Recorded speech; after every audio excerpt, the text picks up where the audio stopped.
Adam and I are here on Echo Ridge Farm down in the garden, which is near the creek.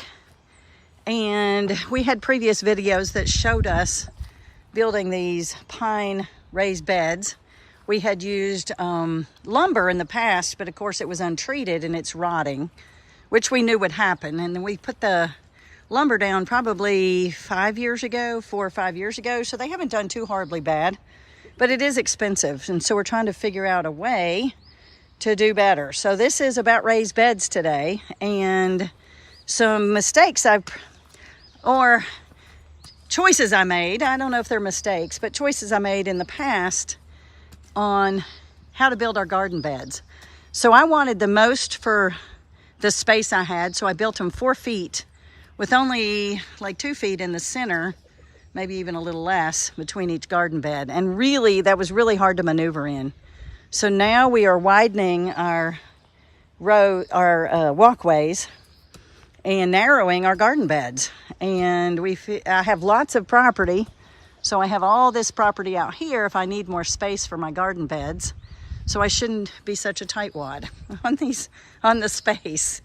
So, and my sweetie Tim told me when I started building them that he really needed more space between the beds. But me, who is a stubborn person, wanted to do it my way. So now we are having to revise that. So we're going to pull the dirt. As you see, it's really black and really lovely dirt.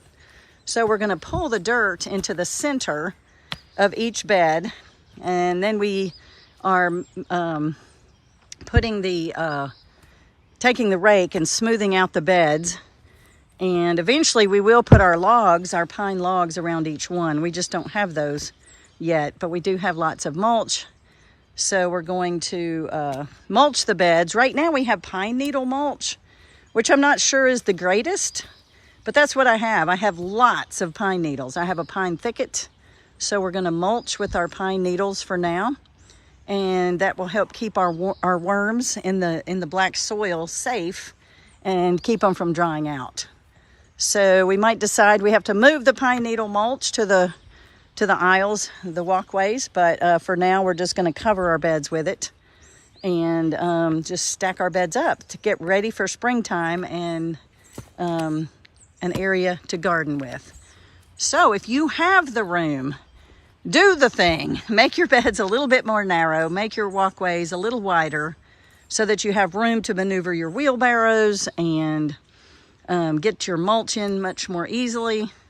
And you probably won't regret it. If you don't have a lot of space, then you got to do what you got to do.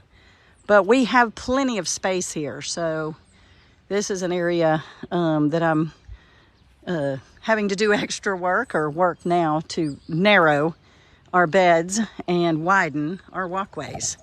So if you'd like to follow us more, just do so by clicking on the subscribe button, and you will get videos as we go through the season of gardening from spring to fall.